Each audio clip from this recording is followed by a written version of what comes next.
मु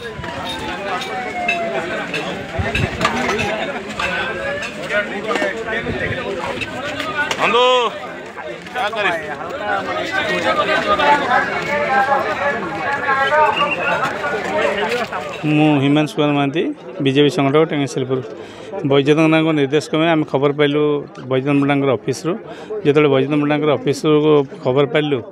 आम आसिक पहुँचला देखिलु ये बहुत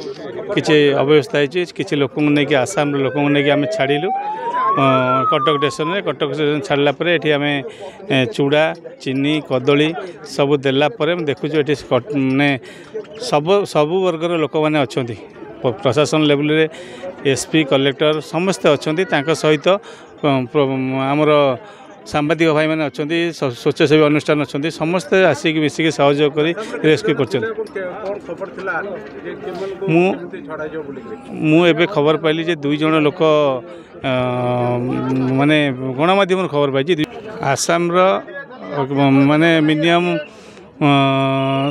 17 जन थिले आम से 17 जन को नहीं छाड़िलु एवं सहित कथबार्ता हेलु रंधन खाद्य दिहला एवं से जीवाई जो कटक स्टेशन छाड़िलु छोट छुआ मैंने बहुत असुविधा थे सब प्रकार सुविधा करला आम एठिक आसिक जगह करूँ एवं ये जगह देखुचु जे कोला परिस्थिति अच्छी एवं ये जो अवस्था अच्छी आम सेठी साहाय्य करूँ एवं तापर सब किसी कार्यक्रम करा